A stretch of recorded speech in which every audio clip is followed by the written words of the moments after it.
Hello everyone. इस video में हम लोग देखने वाले हैं जनरल अवेयरनेस के कुछ इंपॉर्टेंट क्वेश्चंस। ठीक है, चाहे आप किसी भी एग्ज़ाम की तैयारी कर रहे हो जिसमें जनरल अवेयरनेस यानी जीके आता हो तो ये वीडियो आपके लिए है। ठीक है, तो शुरू करते हैं पहला क्वेश्चन से। Which committee has suggested a penalty और punishment for the non performance of fundamental duties.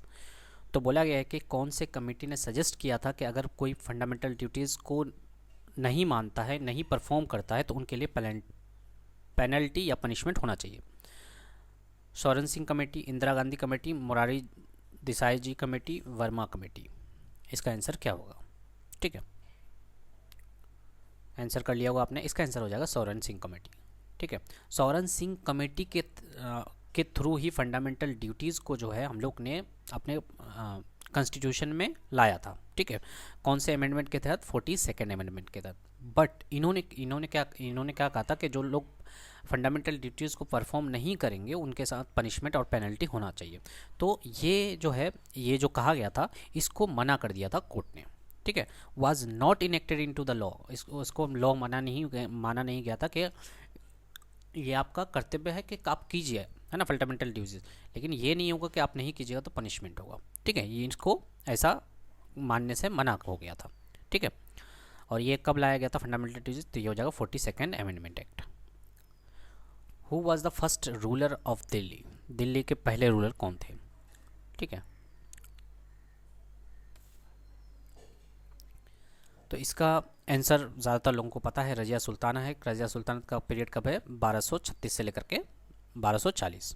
ठीक है, और ये किसकी बेटी थी? इल्तुतमिश की बेटी थी। चांद बीबी जो कि 1500 में आई थी। ठीक है, उस बताना है वो कहाँ की महारानी थी। ठीक है, चांद बीबी जो है ये कहाँ की महारानी है? Rodentia Sciurus is the scientific name of. Rodentia Sciurus जो है ये किसका साइंटिफिक नेम है?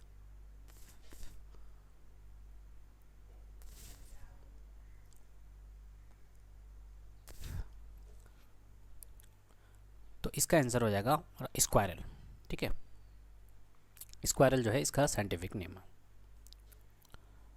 सॉरी, स्क्वायरल का साइंटिफिक नेम ये है। ठीक है, अगला सुनिए। The reaction in which oxidation and reduction simultaneously occur. ऐसा रिएक्शन जिसमें ऑक्सीडेशन और रिडक्शन जो है एक साथ होता है, ऐसे को क्या बोलते हैं? फेरल रिएक्शन, रेडॉक्स रिएक्शन, डोमग रिएक्शन या कैरोल रिएक्शन। ठीक है, तो बहुत आसान क्वेश्चन है ये वाला। ठीक है, तो ऑक्सीडेशन और रिडक्शन अगर साथ में हो तो उसको बोलते हैं रिडॉक्स रिएक्शन। अब ऑक्सीडेशन का मतलब क्या होता है, रिडक्शन का मतलब क्या होता है? ठीक है, ये समझ लिए। ऑक्सीडेशन का मतलब होता है ऑक्सीजन का एडिशन या फिर ऑक्सीडेशन का मतलब ऑक्सीजन का एडिशन या फिर लॉस ऑफ इलेक्ट्रॉन। ठीक है, ऑक्सीडेशन मतलब क्या हुआ कि या तो लॉस एड ऑफ ऑक्सीजन या फिर लॉस ऑफ इलेक्ट्रॉन, दोनों ही ध्यान रखना है आपको। कहीं पे ये दिखेगा, कहीं पे वो दिखेगा। ठीक है, तो देखिए Zn के साथ यहाँ 0 है और Zn का ऑक्सीडेशन नंबर यहाँ पे कितना हो गया? 2 हो गया, तो ये क्या हो गया? इंक्रीज हो गया। ठीक है, या ये भी बोल सकते हैं कि यहाँ पे Zn के साथ O नहीं था, यहाँ पे ऑक्सीडेशन का एडिशन हो गया है, इसलिए क्या हो जाएगा? ये ऑक्सीडेशन हुआ होगा। ठीक है, और कॉपर जो है इसमें रिडक्शन हुआ होगा क्योंकि ऑक्सीजन जो है ये बाहर निकल गया। ठीक है, ऐसे करके। या फिर ये भी बोल सकते हैं कि क्या हुआ है, यहाँ पे Zn से ZnSO4 आया है। ठीक है, इसमें जो है Zn का जो है वो कितने इलेक्ट्रॉन लॉस करता है? तो ये 2 इलेक्ट्रॉन लॉस करता है। ठीक है, तो जाके इसका ऑक्सीडेशन हो गया होगा। तो दोनों कंसेप्ट हैं इसमें। अगला क्वेश्चन। Who discovered nitrogen? इनमें से कौन सा है जो जिन्होंने नाइट्रोजन को डिस्कवर किया था? फैराडे, हेंसबर्ग, हुक या रदरफोर्ड?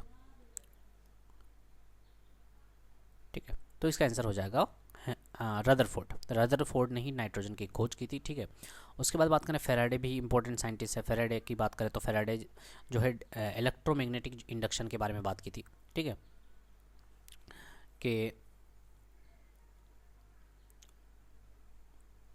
ठीक है, उसके बाद बात करते हैं हम लोग हिंसबर्ग, जो quantum mechanics, theory of quantum mechanics इन्होंने दिया था, हिंसबर्ग थ्योरी। ठीक है, इनका पूरा थ्योरी ऐसे भी बोलते हैं हम लोग, नाम ऐसे बोलते हैं, quantum Hinsberg theory of quantum mechanics. ठीक है, और रॉबर्ट हुक की बात करें तो ये पहले थे जिन्होंने सेल का डिस्कवरी किया था। ठीक है, और यहाँ का आंसर क्या हो जाएगा? रदरफोर्ड हो जाएगा।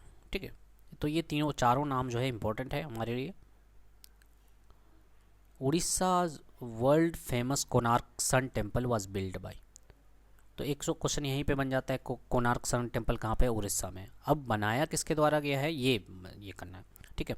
यहाँ पे राजाओं का नाम पूछा, हो सकता है डायनेस्टी पूछ लेता कि कौन से डायनेस्टी के द्वारा बनाया गया था, ठीक है। तो अलग अलग तरह के क्वेश्चंस बनते हैं। तो उड़ीसा का जो कोणार्क सन टेम्पल है वो बनाया गया था नरसिम्हा देव वन के द्वारा, ठीक है। और मैंने इनको एट्रीब्यूट किया गया था, है ना, और किसके द्वारा? तो ईस्टर्न गंगा डायनेस्टी के द्वारा लगभग 1250 सी के आसपास में बनाया गया था इसको, ठीक है। याद रखना है, किंग नरसिम्हा देवा वन को एट्रीब्यूट किया गया था, ठीक है। किसके द्वारा? ईस्टर्न गंगा डायनेस्टी के द्वारा। Nepali is primarily spoken in which state? Nepali कौन से स्टेट में बोला जाता है? या फिर प्राइमरी जो लैंग्वेज है, वो पहला जो लैंग्वेज है वो नेपाली ही है। इसमें से कौन से? कर्नाटका, राजस्थान, सिक्किम, आंध्र प्रदेश, ठीक है। तो इसका आंसर हो जाएगा सिक्किम। सिक्किम में जो है पहला जो प्राइमरी लैंग्वेज है सिक्किम का वो आपका नेपाली है, ठीक है। और ऑफिशियल लैंग्वेज भी है नेपाली, याद रखिएगा। सिक्किम का ऑफिशियल लैंग्वेज क्या है? नेपाली। और ज़्यादातर लोगों में नेपाली ही बोला जाता है सिक्किम के, ठीक है।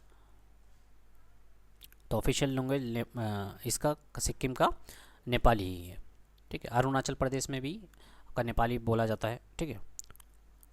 Device use for detection and measurement of all types of radiation, ठीक है। यहाँ शायद मैंने गलत बोल दिया। अरुणाचल प्रदेश में नेपाली, हमारे वेस्ट बंगाल के दार्जिलिंग डिस्ट्रिक्ट में नेपाली अच्छा खासा बोला जाता है, ठीक है।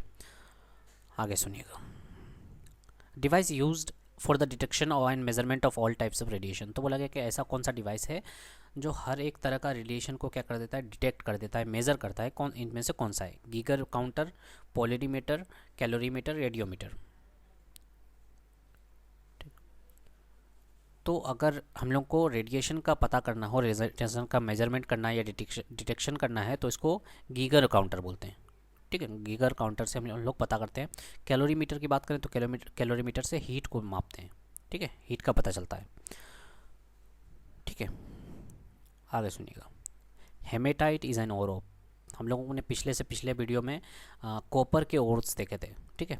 तो यहाँ पे पूछा गया है, यहाँ पे तो कॉपर ऑप्शन में भी नहीं है, तो हेमेटाइट किसका ओर है? जिंक का, लीड का, आयरन का, मैग्नीज का, ठीक है। मतलब इनमें से कौन सा जो मेटल है ना, निकाला जाता है हेमेटाइट से। ओर का मतलब वही होता है, ठीक है, extraction of some metal from ore. तो हेमेटाइट जो होगा वो आयरन का, ठीक है। हेमेटाइट ओर है किसका? आयरन का, यानी कि हेमेटाइट से हम लोग क्या निकालेंगे? आयरन निकालेंगे, ठीक है। तो हेमेटाइट में एक्चुअली क्या होता है? फेरिक ऑक्साइड होता है, ठीक है। प्राइमरी कंपोज ऑफ, देख लीजिए यहाँ पे हेमेटाइट में लगभग 70% आयरन होता है, यानी कि फेरिक ऑक्साइड होता है। उसके बाद बाकी जो भी है, ठीक है, वो सब होता है, ठीक है। और कौन कौन से हैं आयरन के ओर? और आयरन के ओर कौन कौन से? हेमेटाइट है, मैग्नेटाइट है, लेमोनाइट है, सेडराइट है। याद रखना है, हेमेटाइट, मैग्नेटाइट, लेमोनाइट, सेडराइट, ठीक है। ये सारे आयरन के ओर्स हैं, माने इन सबों में से हम लोग क्या निकाल सकते हैं? आयरन निकाल सकते हैं, ठीक है। फॉर्मूला देख लीजिएगा, हेमेटाइट का Fe2O3, ये सब परसेंटेज आपको याद नहीं रखना है, काम का नहीं है ये सब, ठीक है। आपको याद रखना है हेमेटाइट जो होता है Fe2O3 होता है, मैग्नेटाइट जो होता है Fe3O4 होता है, ठीक है। उसके बाद लेमोनाइट जो होता है 2Fe2O3 3S2 होता है, सेडराइट जो होता है FeCO3 होता है, ठीक है। आगे सुनिए। English is the official language of which state, ठीक है। इंग्लिश जो है ये ऑफिशियल लैंग्वेज कहाँ का है, ठीक है। जैसे मैंने पिछले इसमें नेपाली के बारे में अरुणाचल प्रदेश बोल दिया था गलती से, वहाँ पे अरुणाचल प्रदेश नहीं होगा, ठीक है। तो इंग्लिश किसका ऑफिशियल लैंग्वेज, कौन से स्टेट का ऑफिशियल लैंग्वेज है? कर्नाटका, नागालैंड, वेस्ट बंगाल, महाराष्ट्र, ठीक है। तो ऑफिशियल यहाँ पे तो वेस्ट बंगाल में तो बंगाली है, महाराष्ट्र मराठी है, ठीक है। उसके बाद कन्नड़ है। नागालैंड में क्या हो जाएगा इसका? नागालैंड और अरुणाचल प्रदेश यहाँ पे है, ठीक है। वो वाला क्वेश्चन मैंने यहाँ पे इंक्लूड कर दिया था, मैंने गलती से घुसा दिया था। तो अरुणाचल प्रदेश का जो ऑफिशियल लैंग्वेज है वो इंग्लिश है, और नागालैंड का भी इंग्लिश ही है, ठीक है। और भी कुछ जैसे स्टेट है हमारे, जैसे मेघालय है, मिजोरम है, सिक्किम है। तो इन सारे स्टेट्स में भी क्या है, जो ऑफिशियल जो है, माने ऑफिशियल लैंग्वेज जो है वो तो है ही, उसके साथ साथ इंग्लिश को भी माना जाता है ऑफिशियल लैंग्वेज, ठीक है। English serve as a official language along other regional language. तो अदर जो रीजनल लैंग्वेज है उसके अलावा, जैसे मिजोरम में मेजो लैंग्वेज बोला जाता है ना, ठीक है। तो वहाँ का जो लोकल लैंग्वेज है, उसके अलावा भी इंग्लिश उसका ऑफिशियल लैंग्वेज है। ठीक है, एक बार चेक कर लीजिएगा तो मिजोरम में कौन सा लैंग्वेज बोला जाता है। ठीक है, the study of universe, universe का स्टडी को क्या बोलते हैं? कॉस्मोलॉजी, एस्ट्रोलॉजी, सिस्मोलॉजी या लिम्नोलॉजी? बोलिएगा इसका आंसर। ठीक है, तो इसका आंसर हो जाएगा कॉस्मोलॉजी। यूनिवर्स का जो स्टडी वो करते हैं उनको उसको कॉस्मोलॉजी बोलते हैं। ठीक है, अब बात करते हैं सिस्मोलॉजी किसको बोलते हैं? स्टडी ऑफ सिस्मिक, यानी कि अर्थक्वेक के बारे में जो लोग पढ़ते हैं कि वोल्केनो सॉरी अर्थक्वेक वगैरह कैसे आ रहा है, सिस्मिक वेव से रिलेटेड जितने भी है इन्फॉर्मेशन है उनको जो स्टडी करते हैं उसको बोलते हैं सिस्मोलॉजी।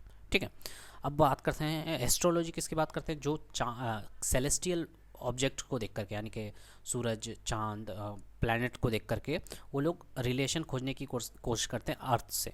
ठीक है, अर्थ के ह्यूमन बॉडी से रिलेशन खोजते हैं सेलेस्टियल बॉडी का, तो उसको बोलते हैं एस्ट्रोलॉजी, जो स्टडी करते हैं। ठीक है, लिम्नोलॉजी क्या होता है? जो साइंटिफिक स्टडी करते हैं इनलैंड इक्वेटिक इकोसिस्टम का।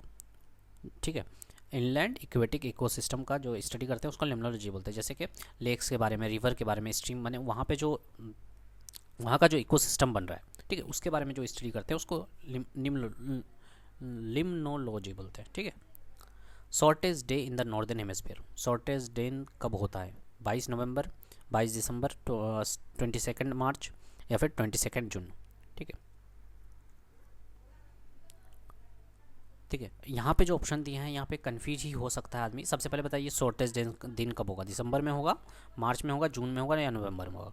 ठीक है, शॉर्टेज दिन ऑब्वियसली दिसंबर में होता है, तो यहाँ से मार सकते हैं आप। कितना हो जाएगा? 22 दिसंबर। ठीक है, अब सुनिएगा, तो ये डेट सबको आपको याद रखना है। सबसे पहले तो देखिए 3 मंथ का गैप है। ठीक है, 3 मंथ का गैप है। कैसे? ये वाले ये यहाँ पे जितने भी हैं यहाँ पे चार 5 क्वेश्चन आसानी से बन जाते हैं। ठीक है, जितने भी हैं यहाँ पे ये जो ग्राफ है। ठीक है, तो आप दिसंबर से स्टार्ट कीजिए, 3 महीने का गैप छोड़िए। ठीक है, दिसंबर से स्टार्ट कीजिएगा तो मार्च, मार्च से जून, जून से सितंबर, यानी कि ये 12वां महीना, या फिर मार्च से स्टार्ट कीजिए, या 3 महीना, 6 महीना, 9 महीना, 12वां महीना। ठीक है, तो अब इसको कैसे याद रखें? देखिए मार्च और सितंबर में जो है दिन और रात बराबर होता है, तो इसको इक्विनॉक्स बोलेंगे। ठीक है, ठंडे के दिनों में जो है तो इसको ऑटोमल इक्विनॉक्स बोलेंगे जो कि सितंबर में आएगा। ठीक है, वर्नल इक्विनॉक्स बोलेंगे जो कि मार्च में आएगा। ठीक, यहाँ पे दिन और रात बराबर होते हैं। ठीक है, उसके बाद बात करें समर सोलिस्टिक और दिसंबर में विंटर सोलिस्टिस की, तो यहाँ पे क्या होगा? यहाँ पे हमारा दिन सबसे छोटा हो जाएगा। ठीक है, विंटर सोलिस्टिस। ठीक, तो आपको थोड़ा बहुत भी याद होगा ना कि 3 महीने का गैप है। उसके बाद डेट एग्जैक्टली नहीं भी याद होगा ना तो 20-22 के आसपास होता है। ठीक है, 20-22 के आसपास होता है, तो वहाँ से भी पकड़ सकते हैं आप आसानी से। ठीक है, और ये भी तो पता कर सकते हैं कि कौन से मंथ में दिन बड़ा होगा, कौन से, जैसे यहाँ पे भी शॉर्टेज दिन पूछा, तो अब शॉर्टेज दिन तो इसमें नहीं हो सकता है, जून वगैरह में शॉर्टेज दिन तो हो नहीं सकता है। ठीक है, तो आसानी से मार सकते थे आप 22 दिसंबर। ठीक है, और मैंने कहा कि 3 महीने का गैप दे करके, तो नवंबर तो ऐसे ही कट गया। ठीक है, 3 महीने का गैप दे करके ही करना है, तो ऐसे करके आप आंसर तक पहुंच सकते हैं। ठीक है, आगे सुनिए। एडोल्फ हिटलर जो थे, the politician was responsible for genocide of millions of Jews, तो बोला कि हिटलर जो थे वो जेनोसाइड के बहुत मिलियंस ऑफ जेनोसाइड किए थे। ठीक है, ज्यूज़ का, तो वो कहाँ के थे? ठीक है, कहाँ के पॉलिटिशियन थे? जर्मन, फ्रेंच, ऑस्ट्रेलियन या फिर ब्रिटिश? तो हिटलर जो थे वो जर्मन पॉलिटिशियन थे। ठीक है, ये चांसलर भी थे। कब से? 1933 से लेकर के 1945 तक। Prithviraj Chauhan married, she was the daughter of enemy Jaichandra Garhwal. ठीक है, बोला गया कि पृथ्वीराज चौहान जो थे उन्होंने शादी की थी अपने एनिमी के, माने उनके जो एनिमी थे, दुश्मन से, जयचंद्र गढ़वाल, उनके बेटी से शादी किए थे। उनका नाम क्या था? ठीक है, कृष्णावती, पूर्वावती, संयुक्ता या सोमायावती। ठीक है, तो इनका नाम था संयुक्ता, और ये कहाँ की राजा थी? माने जो इनका एनीमे था वो कहाँ का राजा था? तो ये हो जाएगा कन्नौज का। ठीक है, was the daughter of his rival, यानी जिससे जंग लड़ रहे थे हम लोग, जयचंद्र गढ़वाल, किंग ऑफ कन्नौज। ठीक है, कन्नौज के जो महाराजा थे उनकी बेटी थी। ठीक है, संयुक्ता, उन्हीं उसी से ही शादी किए थे Prithviraj Chauhan. If a ball is thrown up which of the following does not change, अगर बॉल को हम ऊपर भेज रहे हैं, फेंक रहे हैं, तो क्या चीज़ चेंज नहीं होगा? Acceleration, speed, potential energy, distance. ठीक है, बताइए जल्दी से आंसर इसका। तो देखिए सबसे पहले नीचे से स्टार्ट करते हैं। डिस्टेंस तो चेंज हो रहा है क्योंकि आप उसको ऊपर फेंक रहे हैं। पोटेंशियल एनर्जी क्या होता है? हाइट के अकॉर्डिंग चेंज होते रहता है। ठीक है। स्पीड क्या होता है? वो जैसे जैसे नीचे की ओर आप जब फेंक रहे होते हैं तो ज़्यादा स्पीड होगा, जब थोड़ा सा ऊपर हाइट ज़्यादा हाइट पहुँच जाएगा तो स्पीड कम हो जाएगा। एक्सेलरेशन जो है, एक्सेलरेशन हमेशा क्या रहेगा? चेंज नहीं होगा। ठीक है, एक्सेलरेशन चेंज नहीं होगा, तो ये आंसर क्या हो जाएगा? 1 नंबर। ठीक है, तो एक्सेलरेशन ड्यू टू ग्रेविटी जो है वो चेंज नहीं होगा, वो उतना ही लग रहा होगा ग्रेविटी जितना पहले लग रहा था। If a body is moving on circular path, what is the average velocity if it complete 1 cycle in 1 second? तो बोला गया कि एक कोई बॉडी है जो सर्कुलर पाथ में मूव कर रहा है, उसका एवरेज वेलोसिटी निकालना है अगर उसका एक रोटेशन जो है कंप्लीट हो चुका है, तो बताना है एक रोटेशन को उसको 1 सेकंड लगता है, तो बताइए उसका एवरेज स्पीड क्या, एवरेज वेलोसिटी क्या होगा? ठीक है, ये कोई बॉडी है सर्कुलर पाथ में मूव कर रहा है, वो 1 सेकंड में एक चक्कर कंप्लीट कर लेता है, उसका एवरेज वेलोसिटी बताइए। ठीक है, तो इसका आंसर हो जाएगा 0। क्यों 0 होगा? देखिए सर्कुलर पाथ में मूव कर रहे हैं तो जहाँ से स्टार्ट किए वहीं से फिर ख़त्म करेंगे। तो जब भी सर्कुलर पाथ की बात करते हैं तो उसमें तो डिस्प्लेसमेंट जो होगा वो 0 होगा, क्योंकि जहाँ से स्टार्ट किए तो वहीं पहुँचे, तो डिस्प्लेसमेंट तो 0। तो डिस्प्लेसमेंट 0 होने का मतलब ये होता है कि एवरेज वेलोसिटी भी 0 हो जाएगा, डिस्प्लेसमेंट ही 0 हो जाएगा। तो देखिए एवरेज वेलोसिटी का फॉर्मूला क्या हो? Displacement divided by time. तो डिस्प्लेसमेंट ही 0 है, डिवाइडेड बाई टाइम कीजिएगा तो 0 ही आएगा। ठीक है। Who was the second vice president of India? एक तो पहले तो बहुत सुने हैं कि पहला वाइस प्रेसिडेंट कौन था, यहाँ पे पूछ लिया गया सेकंड वाइस प्रेसिडेंट बताइए। ठीक है, वीवी गिरी, जाकिर हुसैन, राधा कृष्णन या कृष्णा कांत? तो इसका आंसर हो जाएगा जाकिर हुसैन। ठीक है, जाकिर हुसैन जो थे वो सेकंड वाइस प्रेसिडेंट थे। पहले प्रेसिडेंट थे हमारे राधा कृष्णन जी। ठीक है, उसके बाद बात करें उसके थर्ड कौन थे? वीवी गिरी। कम से कम ये तो 3 याद ही होना चाहिए कि 3 सीक्वेंस में हो। ठीक है, 3 सीक्वेंस में याद होने चाहिए। तो आपको कमेंट करके बताइए कि आप ही हमारे प्रेजेंट की बात करें, प्रेजेंट में हमारे वाइस प्रेसिडेंट कौन है? ठीक है, तो पहले वाले कौन थे? राधा कृष्णन, सेकंड वाले थे जाकिर हुसैन, थर्ड वाले वीवी गिरी। तो ये भी टाइम भी याद रखना है, इन्होंने 10 साल किया था। ठीक है, तो पहले तो 1952 से लेकर के 1957, 56 और 7 है ना, और ये फिर इन्हीं को बनाया गया था, 1962 तक चला था। उसके बाद 1962 से 1967 और 1967 से लेकर के वीवी गिरी जो थे वो 2 ही साल के लिए थे, 1969। ठीक है, what does the wheel in the national flag represent? तो हम लोग का जो नेशनल फ्लैग है उसमें व्हील का मतलब क्या है? स्पीड है, ग्रोथ है, ट्रूथ है या फ्यूचर है? ठीक है, तो हर एक हमारे फ्लैग में जितने भी कलर हैं या व्हील है, हर एक का अपना अपना अलग अलग मीनिंग है। ठीक है, तो बात करते हैं इसको, तो इसका आंसर हो जाएगा ग्रोथ। तो सबसे पहले बात करते हैं सेफ्रॉन कलर की। सेफ्रॉन का मतलब क्या होता है? करेज होता है, सेक्रीफाइस होता है, हिम्मत जो है, सेक्रीफाइस बलिदान जो है उसकी बात करता है। वाइट मतलब ट्रूथ एंड प्योरिटी की बात करता है। ठीक, उसके बाद ग्रीन जो है वो फेथ, फर्टिलिटी एंड ग्रोथ की बात करता है। ठीक है, उसके बाद बात करें व्हील जो है वो ग्रोथ की भी बात करता है, मोशन की बात करता है। ठीक है, तो वो बात करता है। ठीक है, तो ट्रूथ की बात वाइट हो गया, फ्यूचर की बात स्पीड की बात करें तो नहीं है वो। In which state of India is the festival of Chandni Parva celebrated? इनमें से कौन से स्टेट में चांदनी परवा जो है सेलिब्रेट किया जाता है? महाराष्ट्र, गुजरात, आसाम या छत्तीसगढ़? क्या होगा इसका आंसर? जो चांदनी परवा जो है ये सेलिब्रेट किया जाता है गुजरात में। ठीक है, खास करके जो सिटी है सूरत, उसमें सेलिब्रेट किया जाता है। ठीक है, ये किस चीज़ के लिए सेलिब्रेट किया गया? End of the monsoon season. मतलब ये एक ट्रेडिशन मार्क है कि भाई साहब मॉनसून ख़त्म हो गया। ठीक है, तो इसलिए चांदनी परवा मनाया जाता है। रात में लोग इकट्ठा होते हैं, गाना, म्यूज़िक, फूड वगैरह अच्छा चलता है। ठीक है, तो चांदनी परवा किस चीज़ का एक मार्क है? मॉनसून सीज़न ख़त्म होने का। Who is the author of the book a life lesson ordinary a memoir? ठीक है, ये किसके द्वारा बुक लिखी गई थी? तो इसका आंसर हो जाएगा बेबी हल्दर के द्वारा। अगला सुनिएगा, in which of the following cities bench of green tribunal is not created. बोला गया कि इनमें से कौन सी सिटीज़ में एनजीटी जो है नेशनल ग्रीन ट्रिब्यूनल नहीं क्रिएट किया गया। बेंगलोर, चेन्नई, दिल्ली, भोपाल। ठीक है, आंसर कर लिया होगा आपने। तो इसका आंसर हो जाएगा बेंगलोर। बेंगलोर में जो है एनजीटी का बेंच ये नहीं किया गया है। कहाँ कहाँ है बेंचेस? ठीक है, न्यू दिल्ली है, भोपाल है, पुणे है, कोलकाता है और चेन्नई है। एनजीटी जो बनाया गया था वो 2010 में, ये तो बहुत बार क्वेश्चन पूछा जा चुका है कि एनजीटी जो है नेशनल ग्रीन ट्रिब्यूनल, ये इसका फॉर्मेशन कब होता है? 2010 में। और ये एक स्टैट्यूटरी बॉडी है, ठीक है, जो इन्वायरमेंटल इश्यूज़ को डिस्कस करता है। ठीक है, तो इसका जो बेंच है वो कहाँ पे नहीं है? बेंगलोर में नहीं है। कहाँ कहाँ है? भोपाल, पुणे, कोलकाता, चेन्नई, न्यू दिल्ली। न्यू दिल्ली में तो इसका स्टेबलाइजेशन नहीं है, प्रिंसिपल बेंच है। Who move the preamble of the Indian constitution before the drafting committee. ठीक है, ड्राफ्टिंग कमेटी के बनने से पहले, ठीक है, कौन प्रेम्बल को लेके आगे बढ़ रहे थे? Doctor B are Ambedkar, Lal Bahadur Shastri, Mahatma Gandhi या जवाहरलाल नेहरू। ठीक है, तो ड्राफ्टिंग कमेटी के बनने के बाद तो हम लोग को पता है कि बी आर अम्बेडकर जी कर रहे थे, लेकिन उससे पहले कौन थे? तो उसके पहले हो जाएगा जवाहरलाल नेहरू।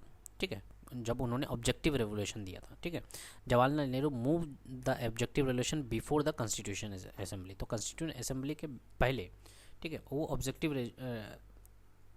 रेजोल्यूशन दिए थे, जिसमें क्या होता, which serve as the basis for the preamble of Indian constitution. ठीक है, तो कब ये पारित किया गया था? ऑन 13 दिसंबर 1946 में। Which right was abolish in the 14th amendment of Indian constitution. इनमें से बोला गया कि कौन सा राइट को एबोलिश किया गया था, ख़त्म किया गया था 44वां अमेंडमेंट के तहत? Right to speech, right to information, right against exploitation, right to property. ठीक है, तो 44th अमेंडमेंट जो हुआ था उसके अकॉर्डिंग किसको अमेंड किया गया था? ठीक है, हटाया गया था। तो ये हो जाएगा राइट टू प्रॉपर्टी को। राइट टू प्रॉपर्टी को जो हम लोग पहले फंडामेंटल राइट बोलते थे, ठीक है, राइट टू प्रॉपर्टी को, तो उसको वहाँ से हटा करके कॉन्स्टिट्यूशनल राइट बनाया गया था। ठीक है, कब हुआ था ये? 44th amendment 1978। तो आपको दो चीज़ याद रखना है, 42nd वाला अमेंडमेंट कब हुआ था, ठीक है, और क्या चीज़ से रिलेटेड है, उसके बाद 44th अमेंडमेंट किस चीज़ से रिलेटेड है। ठीक है, तो ये भी याद रखना है, और कब हुआ था? 1978 में हुआ था। ठीक है, जब राइट टू प्रॉपर्टी जो है फंडामेंटल राइट हुआ करता था, उसको हटा करके किस में लेकर के आया? लीगल राइट या फिर कॉन्स्टिट्यूशनल राइट में लाया गया। इनमें से बोला गया है प्राइम मिनिस्टर दिया हुआ है, एक साइड में 5 ईयर प्लान दिया गया है। ठीक है, तो मैच करना है किसका क्या होगा।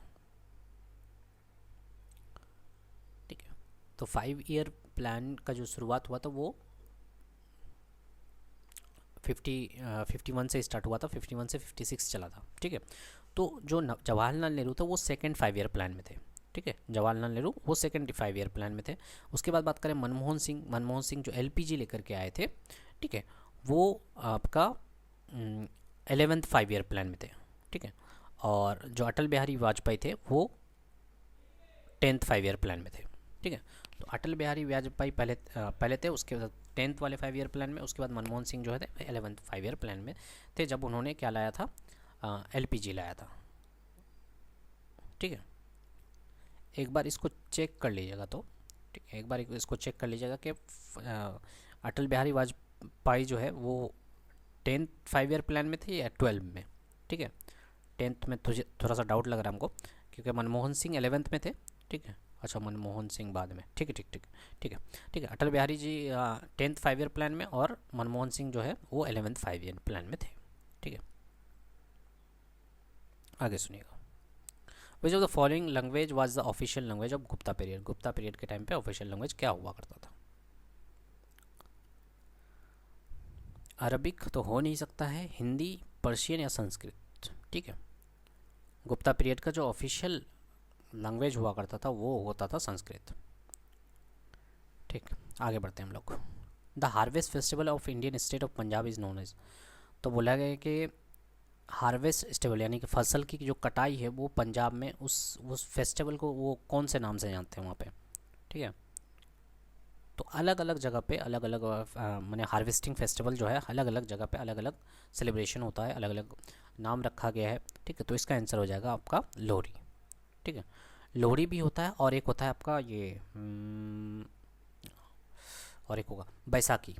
ठीक है, बैसाखी भी है जो है ये हार्वेस्ट फेस्टिवल ही है। ठीक है, तो यहाँ पे क्योंकि बैसाखी नहीं दिया हुआ था इसलिए क्या हो जाएगा हम लोग का लोहड़ी हो जाएगा। तो लोहड़ी भी है और बैसाखी भी है। लोहड़ी इज ए ठीक है, जहाँ पे लोग बोन फायर वगैरह बोन फायर जला के मैंने आग पकड़ा करके और डांस वगैरह करते हैं। ठीक है, आग जला करके। उसके बाद बैसाखी भी जो है वो आपका हार्वेस्टिंग फेस्टिवल ही है। Under which 5 year plan was Rourkela steel power plant होना चाहिए स्टेबलाइज। तो बोला गया कि कौन से 5 ईयर प्लान के तहत रूरकेला स्टील पावर प्लांट बनाया गया था। ठीक है, वो जो अभी 5 ईयर प्लान देख रहे थे जिसमें, ठीक है, 1951 से स्टार्ट हुआ था।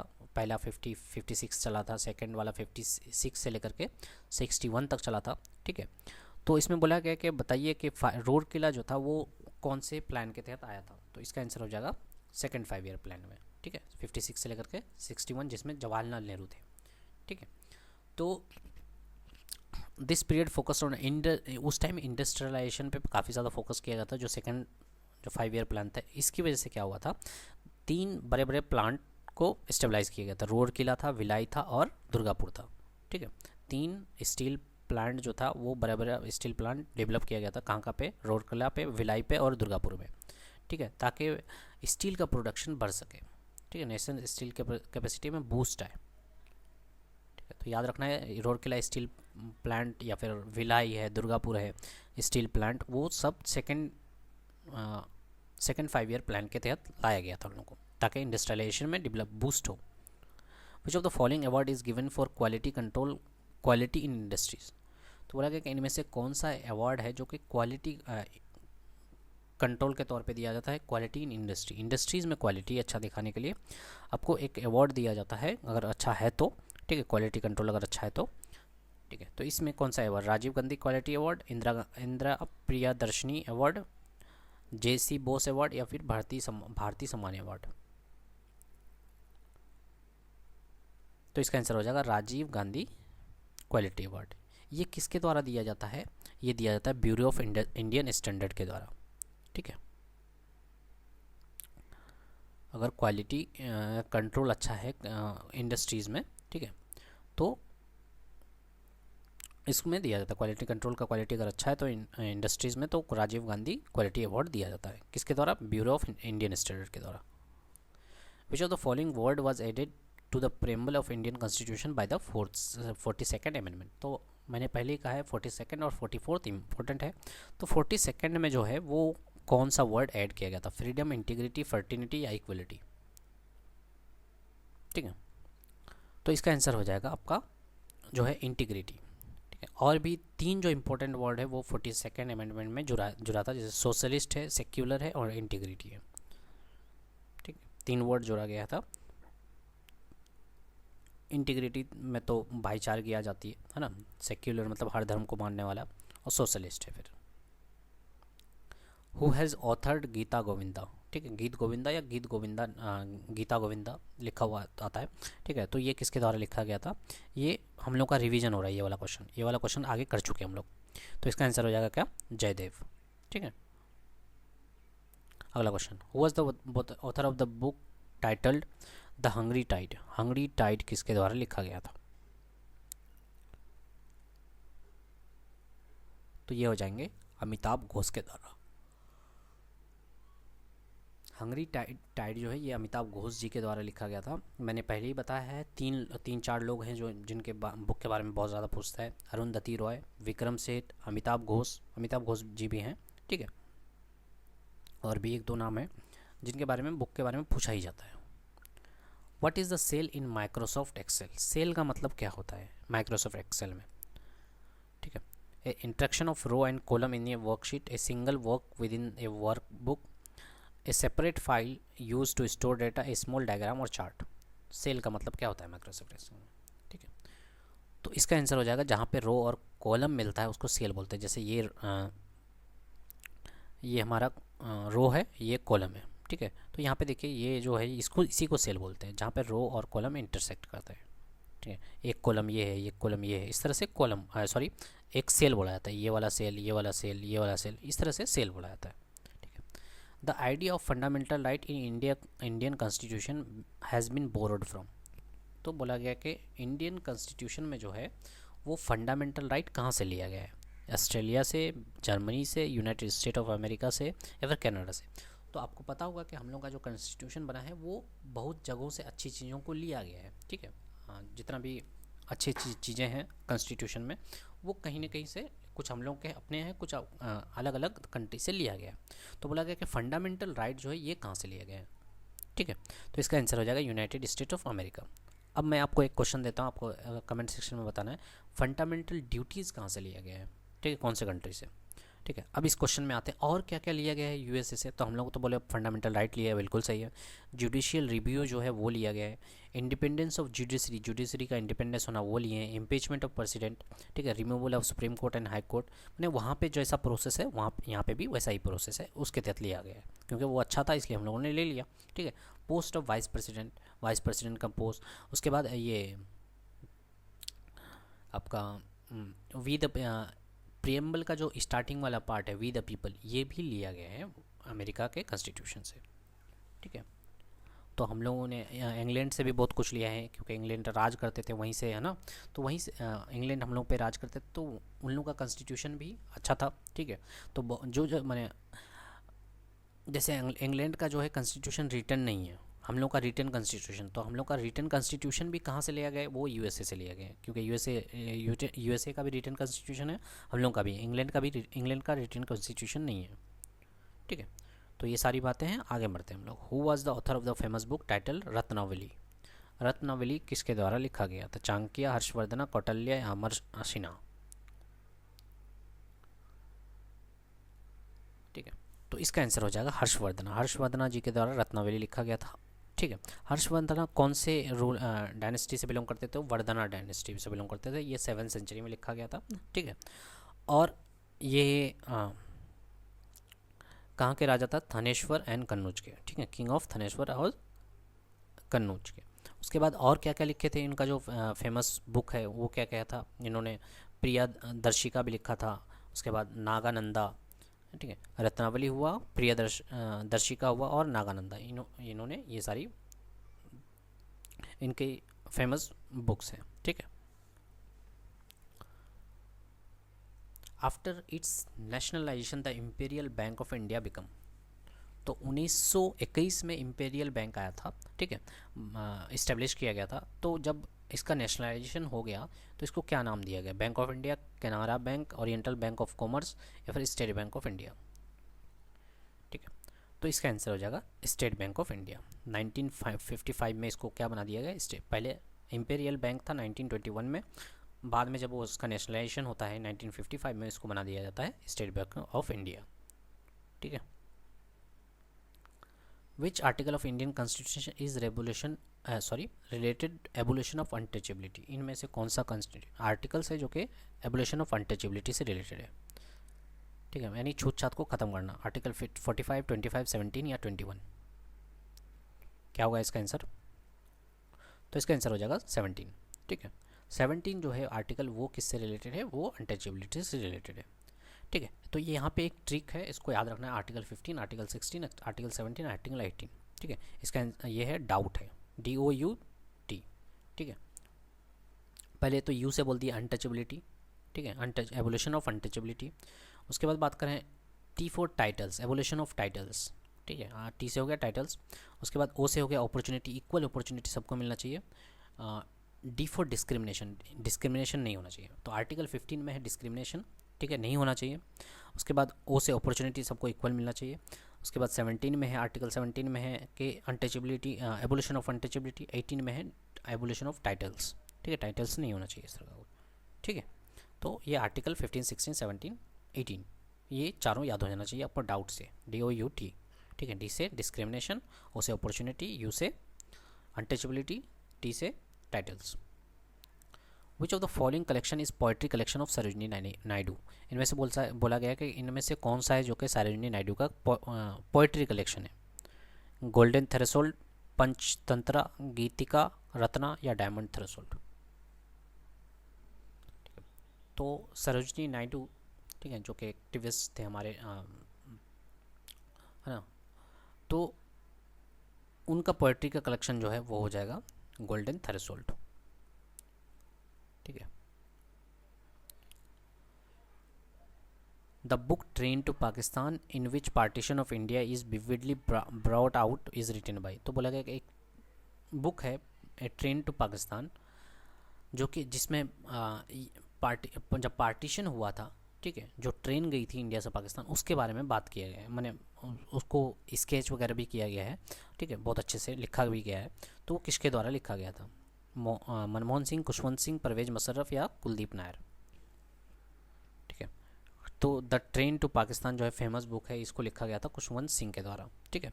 तो ये पूरा बतलाता है कि कैसे कैसे पार्टीशन हुआ था, कैसे कैसे लोग यहाँ से जो है पाकिस्तान गए थे, इंडिया से पाकिस्तान गए थे, ट्रेन पे गए थे। ठीक है। तो वो 1956 में पब्लिश होता है ये बुक। ठीक है। और इसमें बहुत अच्छे से एक्सप्लेन किया गया था, ड्राइंग किया गया था, इवन दो ड्राइंग भी वगैरह भी था उसमें। ठीक है। तो ये खुशवंत सिंह जी के द्वारा लिखा गया था। ठीक है। तो आज 38 क्वेश्चंस हम लोगों ने कर लिए कंप्लीट। ठीक है। अगर वीडियो अच्छा लगा तो please hit the like button, ज़्यादा अच्छा लगा तो कमेंट कीजिए, शेयर कीजिए। ठीक है। तो मिलते हैं फिर अगले वीडियो में। Thank you so much for watching.